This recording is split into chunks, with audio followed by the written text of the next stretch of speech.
Hi, welcome to the squad. This is Kodayo. And in the episode of the Computer Network series, நம்ம data link control அதாவது டிஎல்சியோட services என்னெல்லாம் இருக்குது அப்படின்னு சொல்லிட்டு பார்க்க போகிறோம். ஆல்ரெடி நம்ம இந்த சாப்டர் ஸ்டார்ட் பண்ணணும்னு சொல்லியிருந்தா டேட்டா லிங்க் கிளியர் பற்றின விஷயங்கள் எல்லாமே வந்து பார்க்க போகிறோம் அப்படின்னு சொல்லிட்டு. ஸோ இந்த வீடியோவில் டிஎல்சியில் இருக்கிற சர்வீசஸ் என்னெல்லாம், அதில் ஸ்பெசிஃபிக்காக ஃப்ரேமிங் அப்படிங்கிற சர்வீசஸ் பற்றி பார்க்க போகிறோம்.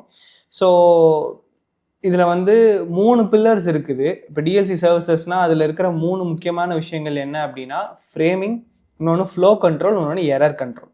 இந்த வீடியோவில் நம்ம ஃப்ரேமிங்கை மட்டும் பார்க்க போகிறோம். ஓகே, ஸோ இப்போ டேட்டா லிங்க் லேயர் இருக்குல்ல, இந்த டேட்டா லிங்க் லேயர் வந்து ஃபிசிக்கல் லேயருக்கும் நெட்வொர்க் லேயருக்கும் நடுவில் இருக்குது அப்படின்னு சொல்லிட்டு நமக்கு தெரியும்.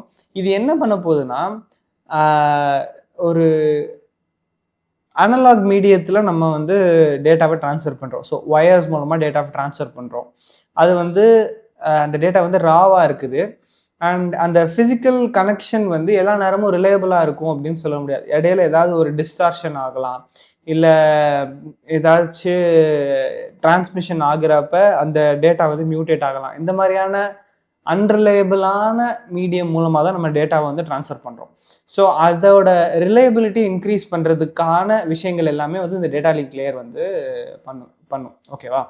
ஸோ இது மெயினாக இதோட பர்பஸ் என்னன்னா நோட் டு நோட் கம்யூனிகேஷன். அதுவும் 2 அட்ஜசன்ட் நோட்ஸ் இருக்குது அப்படின்னா அதுக்கு நடுவில் கம்யூனிகேஷனை எனேபிள் பண்ணுறது இந்த டேட்டா லிங்க் லேயர் தான்.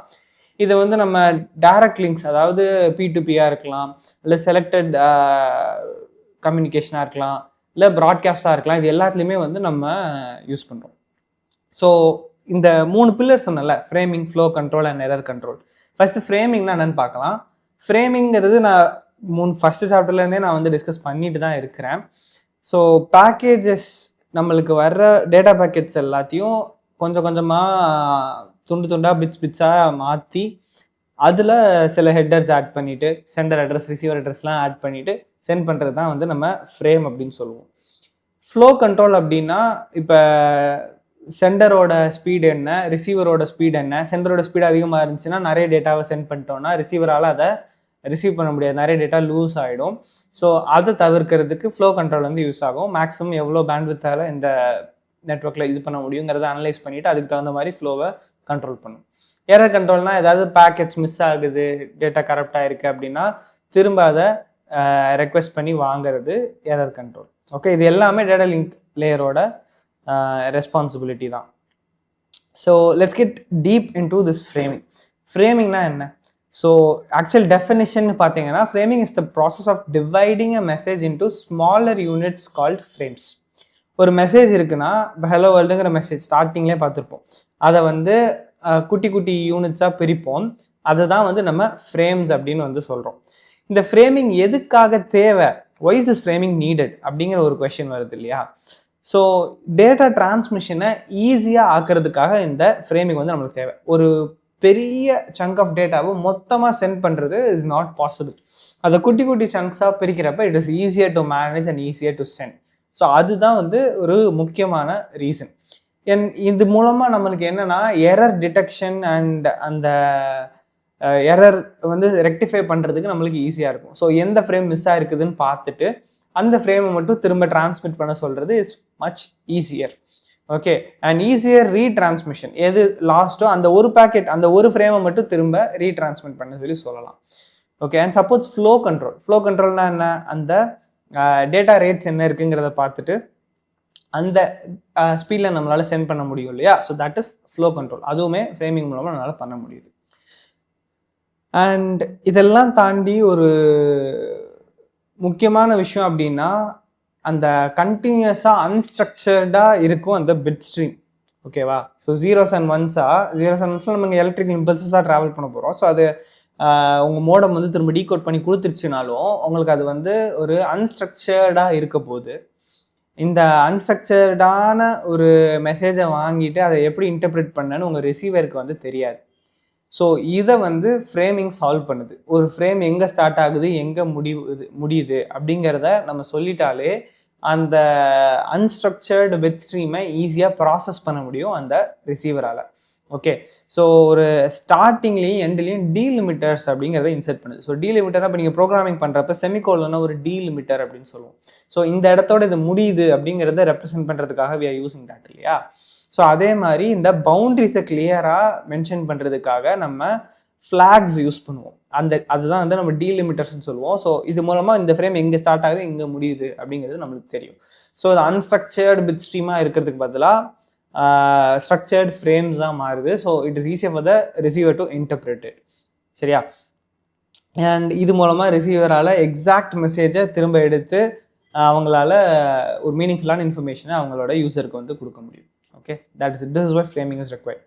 சரி, இப்போ next question, why not send it as one large frame? இப்போ நம்மள்ட்ட ஒரு மெசேஜ் இருக்குது, அந்த மெசேஜ் வந்து ஒரு 2 KB லாங்னு வச்சுக்கலாம். அந்த 2 KBயை ஏன் ஒரே ஃப்ரேமாக அனுப்பாமல் மல்டிபிள் ஃப்ரேம்ஸாக அனுப்புகிறோம் அப்படிங்கிறது ஒரு கேள்வி.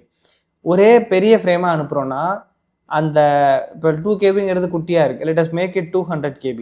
200 KBயை டிரான்ஸ்மிட் பண்ணுறோம், போகிற இடத்துல அந்த ஃப்ரேம் வந்து லூஸ் ஆகிடுச்சு, கனெக்ஷன் வந்து பிரச்சனை ஆகிடுச்சு, அது திரும்ப சென்ட் பண்ணுற மாதிரியான ஒரு சூழ்நிலை வருது அப்படின்னா you have to send the entire message again. மொத்த 200 KBயும் திரும்ப அனுப்பணும்.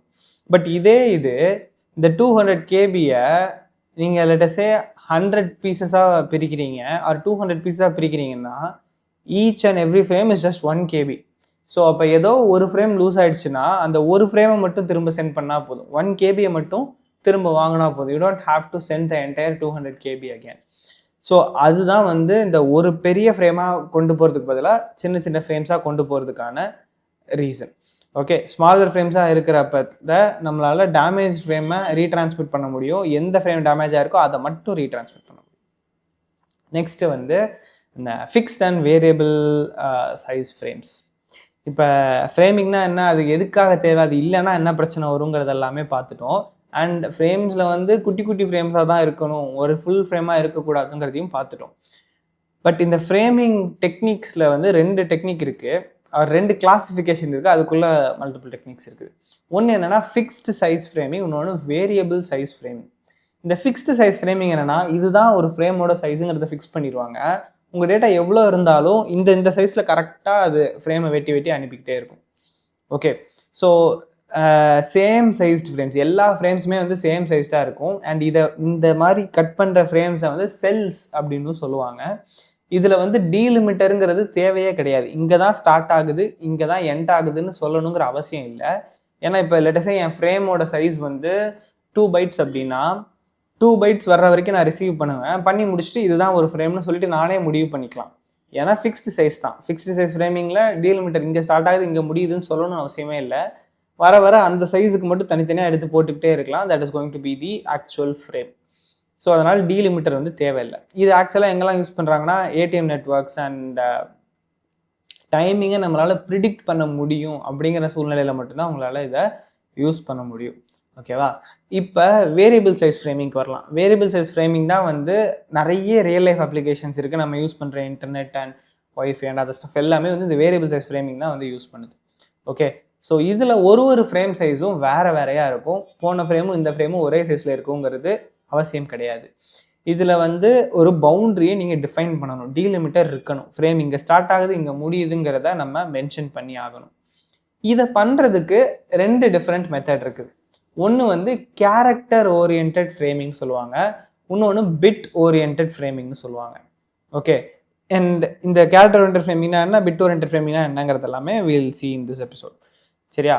அண்ட் இதெல்லாம் மெயினாக எங்கே யூஸ் பண்ணுறோம்னா internet, peer to peer transfer, internet protocol and flexible பேலோட்ஸ்ன்னு சொல்கிறாங்க. ஃப்ளெக்சிபிள் பேலோட்ஸ்னு எதுக்காக சொல்கிறாங்கன்னா உங்களோட ஃப்ரேம் சைஸ் வந்து வேறையாக இருக்கலாம். It is not restricted to one particular size. சரியா.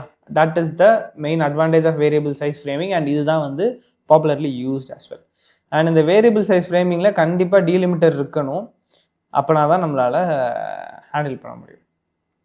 சரி, இப்போ நான் 2 டைப்ஸ் சொன்ன வேரியபிள் சைஸ் ஃப்ரேமிங்கில். ஒன்று வந்து கேரக்டர் ஓரியன்ட் ஃப்ரேமிங், இன்னொன்று பிட் ஓரியன்ட் ஃப்ரேமிங். ஃபர்ஸ்ட் இந்த கேரக்டர் ஓரியன்ட் ஃப்ரேமிங்னா என்னன்னு பார்த்துடலாம். ஸோ இந்த கேரக்டர் ஓரியன்ட் ஃப்ரேமிங்கில் டேட்டா எல்லாத்தையுமே வந்து 8 பிட் கேரக்டராக வந்து நம்ம பார்ப்போம். 8 பிட் கேரக்டர்னா இப்போ நீங்கள் சி ப்ரோக்ராமிங் எடுத்துக்கிட்டீங்க அப்படின்னா அதில் கேரக்டருக்கு 1 byte அப்படின்னு சொல்லுவோம். 1 பைட்னா என்ன 8 பிட்டு. ஸோ ஒரு கேரக்டரும் ஒரு பைட்டு இல்லையா, அதை அந்த கேரக்டரை வச்சு டேட்டா வந்து நம்ம ட்ரான்ஸ்ஃபர் பண்ணுறோம். So data is transferred as 8 bit characters. இந்த 8 பிட் கேரக்டர்ஸாகவே நம்ம டேட்டாவை ட்ரான்ஸ்ஃபர் பண்ணுறோம். டேட்டா என்ன இருக்குதோ அதை it is being converted into 8 bit characters and it is being transferred. இதில் வந்து ஒரு ஃப்ளாக் ஆட் பண்ணணும் இல்லையா. ஸோ டேட்டா இங்கே ஆரம்பிக்குது இங்கே முடியுது, இந்த ஃப்ரேம் வந்து இங்கே ஆரம்பிக்குது இங்கே முடியுது அப்படின்னு நம்ம சொல்லணும். இப்போ லெட் அஸ் சே ஹெலோ அப்படிங்கிற ஒரு வேர்டு இருக்குன்னா HELLO 5 கேரக்டர்ஸ் இருக்குது. இந்த 5மே 8 பிட் கேரக்டர்ஸ் தான். இது எல்லாமே டேட்டா. ஸோ இப்போ நடுவில் HELLOன்னு சொல்லிட்டு 5 கேரக்டர்ஸ் இருக்குது. இந்த ஹெச்சுக்கு முன்னாடி ஒரு டீலிமிட்டர் ஒரு ஃப்ளாக் இருக்கணும், இந்த ஓக்கு அப்புறம் ஒரு ஃப்ளாக் இருக்கணும். அப்போ தான் இங்கே ஆரம்பிச்சு இங்கே முடியுது அப்படிங்கிறது சரி. ஸோ அதை ரெப்ரசென்ட் பண்ணுறது தான் இங்கே நான் வந்து போட்டிருக்கேன். ஃப்ளாக் இருக்குது, நடுவில் டேட்டா, அதுக்கப்புறம் திரும்ப ஃப்ளாக் இருக்குது. ஓகே, ஃப்ளாக்னா டசன்ட் மீன் FLAGங்கிற கேரக்டர்ஸ் இருக்குன்னு அர்த்தம் கிடையாது. ஏதாச்சும் ஒரு சிம்பிளை வந்து ஃப்ளாகாக வந்து நம்ம செட் பண்ணிப்போம். ஓகே, அது நம்ம அடுத்து பார்க்கலாம். ஸோ இந்த ஃப்ளாக் வந்து பிகினிங் ஆஃப் த ஃப்ரேம்லேயும் இருக்கும், எண்டிங் ஆஃப் த ஃப்ரேம்லேயும் இருக்கும் கேரக்டர் ஓரியன்ட் ஃப்ரேமிங்கில். ஸோ இதில் என்ன பிரச்சனை வரும் அப்படின்னா, problem in character orient framing என்னென்னா, நீங்கள் ஏதோ ஒரு கேரக்டரை வந்து ஃப்ளாகாக செட் பண்ணுறீங்க. இப்போ லெட்டஸே நான் வந்து O அப்படிங்கிற லெட்டரை நான் ஃப்ளாகாக செட் பண்ணுறேன் அப்படின்னா, என்னோட டேட்டாக்குள்ளே HELLOன்னு சொல்லிட்டு ஒரு O இருக்குது. ஸோ அப்போ அதை நான் ஃப்ளாகுன்னு நினச்சி இக்னோர் பண்ணிட்டேன்னா எனக்கு ஹெலோ கிடைக்காது, ஹெல்லு தான் கிடைக்கும். HELLOட நான் நிப்பாட்டிடுவேன். பிகாஸ் அந்த O வந்து டேட்டா இல்லாத ஃப்ளாகுன்னு சொல்லிட்டு நான் தப்பாக நினச்சிருவேன். ஸோ இதுதான் வந்து கேரக்டர் ஓரியன்ட் ஃப்ரேமிங்கில் இருக்கிற ட்ராபேக், இருக்கிற ப்ராப்ளம் வந்து இதுதான். நீங்கள் ஃப்ளாகாக யூஸ் பண்ணுற கேரக்டர் உங்கள் டேட்டாவில் வந்துட்டா என்ன பண்ணுவீங்க is the problem. Okay, so அதுதான் அங்கே சொல்லியிருக்கோம். So when the data itself contains the flag character, the receiver misinterprets as flag frame delimiter. So அதை வந்து ஃப்ரேமோட டீலிமிட்டரா அதுதான் எண்டுன்னு நினச்சிட்டு HELL அதோட நிப்பாட்டிடுவாங்க. ஸோ அது ஒரு ப்ராப்ளமாக மாறுது. இங்கே அதுதான் ரெப்ரசென்ட் பண்ணுறதுக்காக ஒரு எக்ஸாம்பிள் இருக்குது. ஃப்ளாக் இருக்குது, அதுக்கப்புறம் டேட்டா நம்ம ஸ்டார்ட் பண்ணுறோம், ABC XYZ டேட்டா, நடுவில் ஃப்ளாகுங்கிறதும் டேட்டா தான். பட் என்ன பண்ணும், ரிசீவர் இன்டர்பிரேட் பண்ணுறப்ப இந்த ஃப்ளாக் இது ஃப்ளாகுன்னு நினச்சி இக்னோர் பண்ணிடுவோம், ABC எடுத்துக்கும், இந்த ஃப்ளாக் தான் வந்து டீலிமிட்டர்னு நினச்சிக்கும். பட் ஆக்சுவலாக இது வந்து ஒரு டேட்டா. இந்த ஃப்ளாகை டீலிமிட்டர்னு நினச்சி இதோட நிப்பாட்டிடுச்சு அப்படின்னா ABC அதுதான் என் டேட்டா அப்படின்னு சொல்லிட்டு விட்டோம், அதை கொடுத்துருவோம். இந்த ஃப்ளாகு XYZ இந்த ரெஸ்ட் ஆஃப் த ஸ்ட்ரிங் வந்து the data will be lost. Incorrect frame separation அப்படின்னு சொல்கிறாங்க பார்த்தீங்களா. ஏன்னா இங்கேயோட முடிஞ்சிருச்சு அப்படின்னு சொல்லிட்டு நம்ம நினச்சிருவோம். So a better example could be, நான் சொன்னேன்ல O வந்து டீலிமிட்டராக யூஸ் பண்ணுறோம். O அப்படிங்கிற கேரக்டர் ஆல்ஃபபெட் ஓவை டீலிமிட்டராக யூஸ் பண்ணுறோம், அதுதான் ஃப்ளாக்னு அசியூம் பண்ணிக்கோங்க.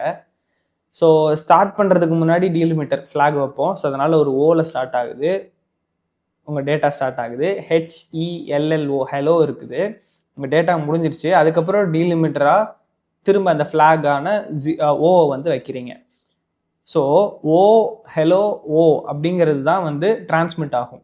இப்போ ரிசீவர் சைடில் ஓ தான் டீலிமிட்டர்னு நினச்சிக்கிட்டு என்ன பண்ணுவான், ஃபஸ்ட் இருக்க ஓவை எடுத்து விட்டுருவான், விடுத்துட்டு டேட்டா வந்து இதுதான் சொல்லிட்டு HELL எடுப்பான். அதுக்கடுத்து ஓங்கிறது வருது, ஓ ஃப்ளாக் இங்கே முடியுது, அப்போ ஃப்ரேம் வந்து இதோட முடியுது அப்படின்னு சொல்லிட்டு அந்த ஓ டிஸ்ரிகார்ட் பண்ணிட்டு HELL மட்டும்தான் என் மெசேஜ் அப்படின்னு சொல்லிட்டு நினச்சிப்பான். அதுதான் பிரச்சனை. Okay, problem with character oriented framing வந்து அதுதான். இதை சரி பண்ணுறதுக்காக ஒரு சொல்யூஷன் இருக்குது, அதுக்கு பேர் தான் வந்து பைட் ஸ்டஃபிங். பைட்னா என்ன, ஒரு கேரக்டரை நம்ம ஒரு சைஸ், கேரக்டரோட சைஸ் வந்து பைட்டுன்னு சொல்லுவோம் இல்லையா. ஸோ பைட் ஸ்டஃபிங் அப்படிங்கிற விஷயத்த பண்ணுவாங்க. இந்த பைட் ஸ்டஃபிங் எப்போ பண்ணுவாங்கன்னா, ஒரு எஸ்கேப் கேரக்டர் வேற எதுலையும் யூஸ் பண்ணாத மாதிரியான ஒரு கேரக்டரை எடுத்து எல்லா ஃப்ளாக், அதாவது இப்போ இங்கே பார்த்தீங்கனாலே உங்களுக்கே தெரியும், இப்போ இந்த இடத்துல டேட்டா இருக்குது ABC, அதை விட்டுருங்க, இந்த ஃப்ளாகு அதுக்கப்புறம் டேட்டா ஃப்ளாகு XYZன்னு சொல்லிட்டு இருக்குது. ஓகே, சரி பண்ணிட்டேன். அது அதே ஸ்ட்ரிங் 2 தடவை பேஸ்ட் ஆயிருந்துச்சு, கன்ஃபியூஷன் ஆயிருக்கும், அதனால தான். சரி, இப்போ நம்மள்கிட்ட வந்து இதுதான் டேட்டா மட்டும் தான் இருக்குது, ஸ்டார்டிங்கில் எண்டில் இருக்க ஃப்ளாகை வந்து இக்னோர் பண்ணிட்டோம். ஓகேவா, ABC அப்படிங்கிறது டேட்டா, அதுக்கப்புறம் ஃப்ளாக் இதுவும் டேட்டா தான், XYZ அதுவும் டேட்டா தான். இப்போ ஸ்டஃபிங்னா என்ன பண்ணுறாங்கன்னா, இந்த இடத்துல டேட்டாவில் ஃப்ளாக் அப்படிங்கிற வார்த்தை வருது அப்படின்னா, ஓகே, நம்ம ஃப்ளாகாக யூஸ் பண்ணுற டீலிமிட்டரே உங்கள் டேட்டாவில் இருக்குது அப்படிங்கிற பட்சத்தில் அதை என்டர் பண்ணுறதுக்கு முன்னாடி ஒரு எஸ்கேப் சீக்வன்ஸை எழுதிடுறாங்க. ஓகே, ஒரு எஸ்கேப் கேரக்டர். அந்த எஸ்கேப் கேரக்டர் போட்டுட்டு ஃப்ளாக் அப்படின்னு சொல்லி போடுறாங்க. இப்படி பண்ணால் என்ன அர்த்தம்னா, ரிசீவருக்கு வந்து தெரியும் இந்த எஸ்கேப் சீக்வன்ஸ் இருக்குது அப்படின்னா அது டேட்டாவில் இருக்கிற ஃப்ளாக் தான். ஓகே, அந்த டீலிமிட்டரோட கேரக்டரையே நம்ம டேட்டாவில் வச்சுருக்காங்க, அதனால தான் இந்த பிரச்சனை அப்படின்னு சொல்லிட்டு அதை எதுவும் பண்ணாமல் அந்த எஸ்கேப் சீக்வன்ஸை மட்டும் ரிமூவ் பண்ணிடும், அந்த எஸ்கேப் கேரக்டரை மட்டும் ரிமூவ் பண்ணிடும். அண்ட் நார்மல் ஃப்ளாகை வந்து நார்மல் ஃப்ளாகாக வந்து எடுத்துக்கும். ஓகே, ஸோ இதுதான் வந்து பைட் ஸ்டஃபிங். ஸோ பேசிக்லி இங்கே நம்ம என்ன பண்ணுறோம்னா, ஃப்ளாக் வந்து டேட்டாவாக வர்ற பட்சத்தில் அதுக்கு முன்னாடி ஒரு எஸ்கேப் கேரக்டரை போடுறோம். ஓகே, ஸோ பெட்டராக அண்டர்ஸ்டாண்ட் ஆகணுங்கிறதுக்காக நான் அந்த ஹெலோ எக்ஸாம்பிளே எங்கள் சைடில் போட்டிருக்கேன். ஸோ இப்போ வந்து இந்த ஓங்கிறது தான் நம்மளோட டீலிமிட்டர், ஓ தான் நம்மளோட ஃப்ளாக் அப்படின்னு சொல்லி வச்சுக்கலாம். ஸோ ஓ ஹெலோ ஓ அப்படின்னு சொல்லிட்டு இருக்குது, இதுதான் நம்ம டேட்டா. இப்போ இதை ரீட் பண்ணுறப்ப என்ன ஆகும், இந்த ஃபஸ்ட்டு ஓவை ஃப்ளாக்னு நினச்சி இக்னோர் பண்ணிவிடும், ஹெச்இஎல்எல், அதுக்கப்புறம் இந்த ஓ பார்த்தோன்னா இதுதான் ஃப்ளாக் அப்படின்னு சொல்லிட்டு இங்கேயோட அவன் முடிச்சுட்டு இந்த ஹெச்இஎல்எல்ங்கிறத மட்டும் டேட்டா அப்படின்னு சொல்லிட்டு கொடுத்துருவான். இது நம்மளுக்கு பிரச்சனை, ஏன்னா ஓ அப்படிங்கிற டேட்டா வந்து நம்மளுக்கு வி லாஸ்ட் இட். இதை சரி பண்ணுறதுக்காக என்ன பண்ணுறோம்னா பைட் ஸ்டஃபிங் பண்ணுறோம், அதாவது கேரக்டர் ஸ்டஃபிங்னு கூட சொல்லலாம். என்னன்னா நம்மளோட டேட்டா இருக்குல்ல, இந்த ஹெலோ, இந்த ஹெலோவில் உங்களோட ஃப்ளாக் கேரக்டர் வர்ற மாதிரி இருந்துச்சுன்னா அதுக்கு முன்னாடி ஒரு எஸ்கேப் கேரக்டரை போடுறோம். ஓகே, எஸ்கேப் கேரக்டரை போடுறோம். அப்படி போட்டோம் அப்படின்னா ரிசீவர் வந்து ஓ எஸ்கேப்புக்கு அப்புறம் ஓ வருது அப்படின்னா இது ஃப்ளாக் கிடையாது, இது டேட்டா தான் அப்படிங்கிறத புரிஞ்சுக்கிட்டு இந்த எஸ்கேப்பை ரிமூவ் பண்ணிட்டு ஹெலோ அப்படிங்கிறது தான் உங்களோட டேட்டா அப்படின்னு சொல்லிட்டு ரிசீவர்கிட்ட கொடுத்துரும். ஓகே, இவ்வளோதான். இதுதான் வந்து கேரக்டர் ஸ்டஃபிங். சரியா? இந்த ஓங்கிறது ஆக்சுவலாக டீலிமிட்டர் கிடையாது, நான் ஒரு எக்ஸாம்பிளுக்காக ஓ அப்படிங்கிறத வந்து சொல்கிறேன். Okay, hopefully you understand this. And receiver சைடில் இந்த எஸ்கேப் வந்து ரிமூவ் பண்ணிடும், ஸோ அது வந்து நோ ஹார்ம் டன். சரியா? நெக்ஸ்ட் வந்து bit orient framing. Bit orient ஃப்ரேமிங்கில் வந்து ஒரு சீக்வன்ஸ் ஆஃப் பிட்ஸாக நம்ம டேட்டாவை சென்ட் பண்ணுவோம், கேரக்டராக சென்ட் பண்ண மாட்டோம். நம்ம இதுக்கு முன்னாடி பார்த்தது கேரக்டர் ஓரியன்ட் ஃப்ரேமிங், அதில் each and every individual unit of data is a character. இங்கே பார்த்தீங்கன்னா பிட் ஓரியன்ட் ஸ்ட்ரீமிங், பிட் ஸ்ட்ரீமா சீக்வன்ஸ் ஆஃப் பிட்ஸாக வந்து நம்ம சென்ட் பண்ண போகிறோம். ஸோ இந்த மாதிரியான இடத்துல வந்து ஒரு ஃப்ளாக் அகைன் யூஸ் பண்ணுறோம். என்ன ஃப்ளாக்னா 0 ஃபாலோட் பை 6 1s, அதுக்கப்புறம் ஒரு 0. அதாவது ஒரு 8 பிட் இருக்கிற பைனரி டிஜிட்னு நினச்சிக்கோங்க. அதில் ஸ்டார்டிங்லேயும் எண்ட்லேயும் 0, நடுவில் இருக்கிற 6 டிஜிட்டுமே வந்து 1. இதுதான் வந்து ஃப்ளாகாக எடுக்கிறாங்க. ஓகே, இதுதான் பிட் ஓரியன்ட் ஸ்ட்ரீமிங்னால இதுதான் ஃப்ளாக். இதில் வந்து இந்த பேட்டர்னை வந்து ஸ்டார்டிங் ஆஃப் த ஃப்ரேம்லையும் வைப்போம், எண்டிங் ஆஃப் த ஃப்ரேம்லையும் வைப்போம் பிட் ஓரியன்ட் ஃப்ரேமிங்கில். அண்ட் இதில் என்ன பிரச்சனை வருங்கிறத நீங்களே கெஸ் பண்ணியிருப்பீங்க. ஆல்ரெடி அங்கே என்ன டீலிமிட்டர் வருதோ அது டேட்டாவில் வந்தால் பிரச்சனைன்னு சொல்கிற மாதிரி இங்கேயும் பிட் ஓரியன்ட் ஃப்ரேமிங்கில் இந்த ஃப்ளாக் சீக்வன்ஸ் இருக்குல்ல, இது வந்து டேட்டாவில் வந்துட்டா பிரச்சனை அப்படிங்கிறது தான் ப்ராப்ளம். ஓகே, அது எண்ட் ஆஃப் த ஃப்ரேம்னு நினச்சி அங்கோடைய ஒரு இன்கரெக்டான ஃப்ரேம் பவுண்டரியை கிரியேட் பண்ணிடுது, விச் இஸ் அ ப்ராப்ளம். இதை சால்வ் பண்ணுறதுக்கு நம்ம என்ன பண்ணுறோம்னா ஒரு ரூல் கிரியேட் பண்ணுறோம், பிட் ஸ்டஃபிங். ஓகே, இதுதான் வந்து பிட் ஸ்டஃபிங்னு சொல்கிறோம். இதை சால்வ் பண்ணுறதுக்கு என்னென்னா 0க்கு அப்புறம் 5 1 வந்துடுச்சுன்னா, இது உங்கள் டேட்டா இருக்குல்ல, உங்கள் டேட்டாவில் 0க்கு அப்புறம் 5 1 வந்துடுச்சுன்னா ஆட்டோமேட்டிக்காக அந்த இடத்துல ஒரு 0வை ஆட் பண்ணிடும். அதுக்கப்புறம் என்ன பிட் இருக்குன்னுலாம் பார்க்காத, 0க்கு அப்புறம் 5 1 வந்துடுச்சுன்னா ஒரு 0வை ஆட் பண்ணிடு அப்படிங்கிறது தான் வந்து ரூல். ஓகே, இதுக்கு பேர் தான் வந்து பிட் ஸ்டஃபிங். அண்ட் உங்கள் ரிசீவர் இதை ரீட் பண்ணுறப்ப, இந்த பிட் ஸ்ட்ரீமை ரிசீவர் ரீட் பண்ணுறப்ப 0க்கு அப்புறம் 5 1க்கு அப்புறம் ஒரு 0 வந்துருச்சுன்னா ஓகே இது வந்து டேட்டா தான், இது ஃப்ளாக் கிடையாது அப்படின்னு சொல்லிட்டு அந்த 0வை எடுத்துட்டு இதை டேட்டாவாக கன்வெர்ட் பண்ணி கொடுப்போம். ஸோ ரிசீவர் ரிமூவ்ஸ் த இன்சர்ட்டட் 0 டியூரிங் ரிசப்ஷன். திரும்ப வாங்கி அதை ப்ராசஸ் பண்ணுறப்ப அந்த 0வை எடுத்துருவான். ஸோ இப்போ இங்கே எக்ஸாம்பிள் பார்த்தீங்கன்னா 0க்கு அப்புறம் 6 1 அதுக்கப்புறம் 0 இருக்குது. ஓகேவா, இதுதான் நம்மளோட ஃப்ளாகு. அதே டேட்டாவில் வந்துருச்சுன்னா என்ன பண்ணுறோம், 0க்கு அப்புறம் 5 1 பார்த்த உடனே ஒரு 0வை போட்டுடுறோம், அதுக்கப்புறம் 1 0 அப்படின்னு சொல்லிட்டு இருக்குது. ஓகே, ஸோ இதுதான் வந்து பிட் ஸ்டஃபிங். பிட் ஸ்டஃபிங் மூலமாகவும் நம்ம இந்த ப்ராப்ளத்தை வந்து சால்வ் பண்ணுறோம். இந்த ரூலை வந்துட்டு ஞாபகம் வச்சுக்கோங்க, 0க்கு அப்புறம் 5 0 வந்துருச்சுன்னா அங்கே ஒரு 0வை ஆட் பண்ணிடுவோம், எக்ஸ்ட்ரா 0வை ஆட் பண்ணிடுவோம். So this is bit stuffing. So ஃப்ரேமிங்னா என்ன, ஃப்ரேமிங் எதுக்காக தேவை, அண்ட் ஃப்ரேமிங்கை எப்படியெல்லாம் பண்ணலாம், அண்ட் அதில் என்னெல்லாம் டைப்ஸ் இருக்குது எல்லாமே பார்த்துருக்கோம். Hopefully understood this. இதில் எதுவும் டவுட்ஸ் இருந்துச்சு அப்படின்னா கமெண்ட் பண்ணுங்கள். எவ்வளோ சீக்கிரம் முடியுமோ அவ்வளோ சீக்கிரம் ஆன்சர் பண்ணுறேன். இந்த ஃப்ரேமோட ஸ்ட்ரக்சர் அதில் என்னெல்லாம் இருக்குங்கிறது எல்லாமே வந்து நம்ம முன்னாடியே பார்த்தது தான். ஸோ வேறு ஒன்றும் இல்லை. தேங்க்ஸ் ஃபார் வாட்சிங் திஸ் வீடியோ. இந்த டிஎல்சியில் இன்னும் 2 இருக்குது. அதாவது flow control and error control 2மே இருக்குது. அதை நம்ம அப்கமிங் எபிசோட்ஸில் பார்க்கலாம். see you in the next episode. இந்த வீடியோவுக்கு லைக், கமெண்ட், ஷேர் எல்லாம் பண்ண மறந்துடாதீங்க. அப்புறம் முடிஞ்சால் அந்த ஹைப் பண்ணி விடுங்க. More videos like this, computer science ரிலேட்டடாக இருக்கிற எல்லா வீடியோஸ் அண்ட் அதுக்கப்புறம் நிறைய பேர் இப்போவே கேட்டுட்டு இருந்தீங்க ஓஎஸ் சீரீஸு எல்லாமே will do. So don't forget to subscribe to Codevo. See you in the next episode. Bye for now.